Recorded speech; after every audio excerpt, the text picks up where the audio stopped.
aaska Samuel Green kaasoo si qarsoodi ah loo dhigayay ayaa waxaa keliya ka soo qayb galay wadaad masiixi ah, xaaskiisa iyo waardiyaheeda. Masiibo lama filaan ah ayaa halkan ku soo wajahan. Meel aan sidaa uga fogeyn qabriga Samuel waxaa joogay gabar lagu magacaabo Isabella. Iyada iyo adeerkeeda Roger waxay u yimaadeen inay soo booqdaan qabriga waalidkeeda oo goor hore dhintay. Isabella waxay wadatay kaamarad ay waalidkeeda uga tageen. Gabadhan waxay jeceshahay qaadista sawirada. Si degan ayay geedkan gadaashiisa ugu dhuumatay si ay sawiro uga qaado aas agtooda ka socday. Balse ficilkan ay ku dhaqaaqday wuxuu noqon doonaa mid halis geliya nolosheeda. Intii ay sawirada qaadaysay ayaa xabadi ay si lama filaan ah ugu dhacday wadaadkii masiixiga, taasoo keentay inuu si degdeg ah u dhinto. Isla markiiba waxaa ku xigtay xabad kale oo ku dhacday waardiyihii xaaska Samuel Green. Xaaladda ayaa noqotay mid cakiran. Isabella waa ay nahday, sababtoo waxay aragtay gacan ku dhiiglihii. Iyadoo cabsanaysa ayaa waxay sawiro kasii qaadaysay gacan ku dhiiglihii kaasoo maskarada iska bixiyey. Waxay go'aansatay inay magaalada ku noqoto si ay dhacdan booliiska ula wadaagto. Laakiin markii ay baabuur ku laabatay ayay ogaatay in adeerkeeda Roger uu maqan yahay. Isagu wuxuu dhankii qubuuraha ka raadinayay inantiisa. Isabella adeerkeeda ay u baqday oo waa ay soo daba orday. Nasiib daro Roger wuxuu la kulmay gacan ku dhiiglihii oo madaxa ayaa laga togtay. Isabella waa ay usay oo dilaagan ayaa iyada arkay kaasoo damcay inuu dilo. Balse iyadu waa ay soo carartay iyadoo wadatay kaamiradii ay sawirka ku qaadaysay. Meel aan sidaa uga fogeen xabaalahan waxaa ku yaalay guri uu lahaa nin lagu magacaabo Carter kaasoo beeraley ahaa. Wuxuu isagoo la noolaa xaaskiisa iyo wiilkiisa kaasoo dhowaanahan geeriyooday. Carter wuxuu damacsan yahay inuu isdilo, wuxuuna warqad ku qoray dardaarankiisii ugu dambeeyey. Laakiin inta uusan qorshihiisu fulin waxa uu maqlay qaylada gabar yar oo u qaylinaysa in la caawiyo. Carter ayaa gabadha u soo baxay oo weydiiyey wax ku dhacay. Balse Isabella jawaab waa ay kari weysay. Waxay iyadoo cabsanaysa ay rabtay inay gasho gudaha guriga. Isla markaas Carter waxaa lugtiisa haleeshay xabad. Wuxuuna fahmay waxa ay inanta yaray ka cararayso. Carter waxa uu galay gudaha guriga kadib markii xabad kale lagu soo riday, taasoo u suurta gashay inuu gambiyo. Dabaqa kore ayuu aaday, wuxuuna soo qabsaday qorigiisa kaasoo ay laba xabadood ku jirtay. Markuu dilaagu kor soo aaday, waxaa Carter u suurta gashay inuu hal xabad ku soo rido, taasoo ninkan ka haleeshay dhanka bidix ee calooshiisa. Kadib si uu iskugu ilaaliyo halka xabad ee u hartay, Carter waxa uu bilaabay inuu ninkan u cagajugleeyo, isagoo u sheegaya inuu booliiska ugu wacayo. Laakiin dhibka jira ayaa ahaa in landline-ka guriga uu culadaysnaa, oo Carterna wuxuu taleefankiisa uga soo tagay dabaqa hoose. Maadaama Carter uusan weli arkin wejigii gacan ku dhiglaha, wuxuu dilaagan ballan qaaday inuu Carter iska sii daynayo haddii uu keliya ogolaado inuu inanta yar soo wareejiyo. Dilaagan wuxuu keliya beegsadaa dadka wejigiisa arkaa. Carter way u cuntami weysay inuu inanta yar wareejiyo. Dhaawaca labada nin soo kala gaaray ayaa ahaa kuwo halis ah. Waxaana intaas ka sii daray in guriga Carter uu ku yaalay meel magaalada ka fog oo aan lahayn wax daris ah oo qayladooda maqli kara. Dilaagan waxa uu Carter siiyey waqti uu ku fikiro si uu gabadha u soo wareejiyo. Balse Carter ayaa u muuqday mid aan geeri ka cabsanaynin, sababtoo ah horeyba wuxuu u damacsanaa inuu isdilo. Isagoo ka faa'iidaysanaya waqtigii la siiyey ayuu inanta u diray inay u soo qabato daawooyinka gargaarka degdega ah si uu lugtiisa u daaweeyo oo uu ayadana u sii difaaco. Dhinaca kale jaranjarada hoose, dilaagu wuxuu isna iska daweynayay dhaawacii calooshiisa soo gaaray. Carter iyo dilaaguba waxay isku dayayeen inay dhaawacyadoodu dhayaan. Kadib markii uu xanuun baabi'iyaal qaatay, Carter wuxuu gabadha u diray inay u keento laambadaha nalalka. Inkastoo ay iyadu la yaabaneed qorshihiisa, haddana amarkiisa ayay raacday.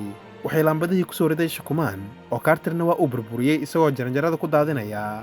Tani waxay ka saacidaysaa inuu ogaado marka uu dilaagu soo korayo jaranjarada, sababtoo ah burburka dhalooyinka ayaa markaas dhawaaq samaynaya. Markii uu arrintan sameeyey, dilaagu waxa uu la yaabnaa aqliga ninkan beeraleyda ah. Intii uu sugayay weerarka xiga ee gacan ku dhiglaha, ayaa Carter uu Isabella ka wareysanayay nolosheeda. Inantu waxay sheegtay inay agoon tahay oo ayna waalidiinteeda ku geeriyoodeen shil gaari, taasoo ku khasabtay inay eedadeeda la noolaato. Waxay kaloo sheegtay in dilaagan ay kula kulantay qabriga isagoo dad dilaya, kadibna waa ay ka soo carartay oo halkan ayay timid. Isabella oo ka warqabtay in qoriga Carter uu hal xabadood oo keliya ku jiro ayaa aad u walwalsaneed, balse isagu waa uu dejiyey isagoo u sheegaya in dilaagu uu arrintan ka warqabin. Isabella waxay soo jeedisay inay daaqadda ka wada baxaan, balse Carter oo lugta ka dhaawacnaa arrintan suurtagal uma aha. Wuxuu inanta ku qanciyey inay dulqaadato ilaa iyo inta ay caawimaad ugu imaanayso. Inantan yari ayaa ugu dambeyntii Carter ku kalsoonaatay, waxayna u sheegtay in lagu magacaabo Isabella. Intaas kadib waxay sheegtay in kaamiradeeda ay ku hayso sawirkii gacan ku dhiglaha. Carter ayaa markaas iyada ka codsaday inay u soo gacan geliso cajaladii kaamirada, balse cajalka ayaa jaranjaradii ka dhici gaaray kadib markii uu dilaagu Carter weydiinayay halka ay ka bixeen qoyskiisa. Intii uu qayladiisa sii waday ayaa Carterna wuxuu ku mashquulsanaa inuu cajalka dhex geliyo tuubo oo uuna bac kula sharooteeyo. Wuxuu Isabella ka codsaday inay musqusha ku dhex qariso. Dabaqa hoose, Dilaagu waxa uu arkay sawir uu Carter xidhnaa dhar military kaasoo ay la sawirnaayeen xaaskiisa iyo wiilkiisa. Wuxuu wax ka sheegayay xaaskii Carter, taasina Carter waa ay ka xanaajisay isagoo ninkan u sheegaya inuu afkiisa ka xiro. Balse dilaagan ayaa hadalkiisa sii waday isagoo ku dadaalayay inuu Carter ka dhaadhiciyo inuu inanta yaray soo dhiibo si uu ammaan balaaran u siiyo. Carter waa uu diiday oo taa beddelkeedu wuxuu gacan ku-dhiiglaha u sheegay inuu meesha ka tago. dhab ahaantii labadan nin halkan kuma sii nagaa karaan sababtoo ah aad ayay u dhaawacnaayeen, waxayna u dhiman karaan dhigbax ama infekshan soo gaara dhaawacooda. gacan ku-dhiigluhu waa uu diiday inuu baxo, wuxuuna ku fikrayay inuu guriga ku dhex gubo Carter iyo Isabella. Carter isagoo aan cabsanaynin ayuu ninkan u hanjabayay, wuxuuna ku wargeliyey inuu arkay sawirkiisii kaamarada ku jiray. waxay tani kasii caraysiisay gacan ku-dhiiglaha, wuxuuna ku hanjabay inuu jirkooda jarjari doono. dhan kale bannaanka, taliye booliis oo roondo samaynayay ayaa arkay laba baabuur oo waddada dhinaceeda taala. wuxuu u istaagay inuu eego wax jira. mar kale gurigii Carter, isagu waa uu murugaysnaa maadaama uu dib u xasuustay wiilkiisa kaasoo si lama filaan ah u geeriyooday kadib markii uu ku dullacay qalab beereed oo Carter beerta uga tegay. xasuustan isagu waa ay murjisay. dabadeed wuxuu Isabella ka dalbaday inay u keento dhalo qamri ah oo saqafka kore geliyey. markii ay kor aaday, Isabella waxay aragtay sawirka wiilkii Carter ee geeriyooday oo bombalihiisa ay soo qaadatay. Carter waxba muusan dhihin ayada. daqiiqado kadib, dilaagu waxa uu helay warqadii uu Carter horay u qorayay. wuxuu ogaaday in Carter uu wiilkiisa dayacay, taasoo keentay inuu dhinto. tani waxay kasii caraysiisay Carter sababtoo ah xanuunkii geerida wiilkiisa ayuu ninkan qodqodayay isagoo warqadda akhrinaya. gacan ku-dhiiglahan wuxuu ku jeesjeesayay Carter maxaa yeelay wuxuu ogaaday inuu rabay inuu isdilo. wuxuu ku forjeenayay inuu hadda isdilo si ay isagana ugu fududaato inuu Isabella ka takhalluso. dhan kale xabaalaha, taliyo wuxuu arkay qabri qabyo ah oo aan la dhammaystirin. wax u waayay qof qubuuraha ku sugan. waxay u muuqataa in taliyuhu uusan weli arkin meydkii Roger oo yaalay meel aan sidaa uga fogeyn qubuuraha. guriga Carter, xaaladdu weli waa ay kacsaneed, halka Isabella iyo Carter ay sheekaysanayeen. Carter ayaa inantan u ballan qaaday inuu dilaagu ka difaaci doono. intii uu dilaagu xabad ku soo ridayay saqafka guriga si uu Carter uga nixiyo, ayaa rasaastii waxaa maqlay taliyaha kaasoo isla markiiba soo aaday meesha ay xabadaha ka soo yeereen. leerarkii guriga ayaa bilaabay inay bikbikileeyaan. Carter waxa uu soo xasuustay inuusan shidaal ku shubin motoorkii korontada dhalinayay kaasoo yaalay dhismaha hoose ee guriga. labadooda uma suurtagalayso inay mugdiga isku dhex difaacaan. sidaa awgeed waxa uu Carter qorsheeyey inay Isabella dibadda u baxdo iyadoo uusan gacan ku-dhiigluhu dareemaynin. tani wuxuu arkay gurigii Carter, wuxuuna dareemay inay wax qaldan yihiin. wuxuu warbixintan u gudbiyey sargaal ka sareeyay, wuxuuna bilaabay inuu guriga u soo dhowaado. Carter iyo Isabella ma oga imaatinka taliyaha, iyagu waxay ku mashquulsanaayeen sidii ay Isabella daaqadda uga bixi lahayd. taliyaha ayaa la togtay intuu albaabka gargaraacayay, balse kahor inta uusan u sii dhammayn, gacan ku-dhiiglahan wuxuu arkay Isabella oo isku dayaysa inay baxsato. iyada ayuu ku mashquulay, balse waa ku guuldarastay inuu dilo sababtoo ah Isabella isla markiiba gudaha ayay ku soo noqotay.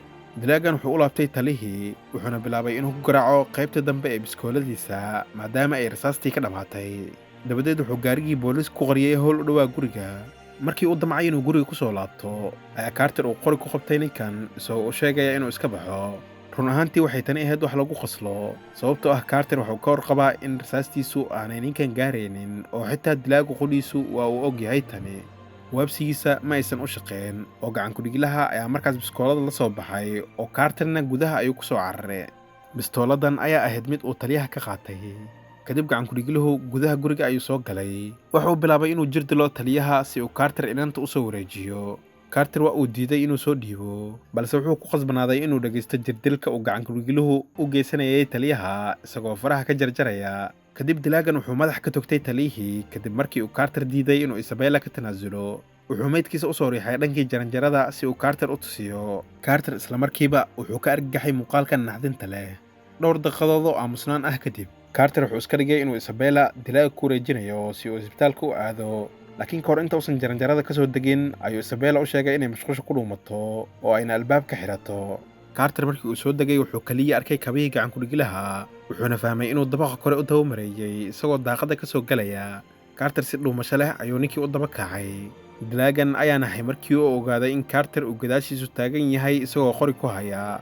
hal xabad ayaa ninkani ku dhacday kahor inta uusan jaranjaradu ka dhicin maadaama ay qaleen dhalooyinkii. labadoodu waxay mar kale ku kala laabteen boosaskooda. gacan ku-dhiigluhu wuxuu ku fikirayay inuu dab qabad siiyo guriga, balse wuxuu helay qorshe kale taasoo Carter ka sinixin karta. markii habeenkii la gaaray oo ay meel walba mugdi noqotay ayaa labadan nin oo daal iyo dhaawacyo iskugu darsoomeen ay sheekaysanayeen. gacan ku-dhigluhu wuxuu dhab ahaantii sugayay qof imaan rabay. waxa uu wacay xaaskii Carter. muddo kadibna baabuur ayaa guriga hortiisa yimid. Carter wuxuu garowsaday inuu qofkaas yahay xaaskiisa Mara. isla markiiba waxaa afduubtay dilaaga kaasoo Carter ka dalbanayay inuu inanta yari ku badashto. Carter hoos ayuu u soo dhaadhacay isagoo aan Isabella la socon. wuxuu inantii u dhiibay qoriga isagoo u sheegay inay dilaagu toogato haddii uu u yimaado. isagoo ka caraysa inuu keligiis u yimaado ayaa dilaagan uu jilib ka togtay Carter. intii ay doodayeen Isabella ayaa ugu dambayntii soo degtay si ay Carter u caawiso. matoorkii korontada dhalinayay ayaa sidaal ka dhammaaday. nalalkii oo bigbigleynaya ayaa dadamayay. tani waxay mashquulisay dilaagii waxayna Carter u ogolaatay inuu helo fursad uu ninkan ku weeraro.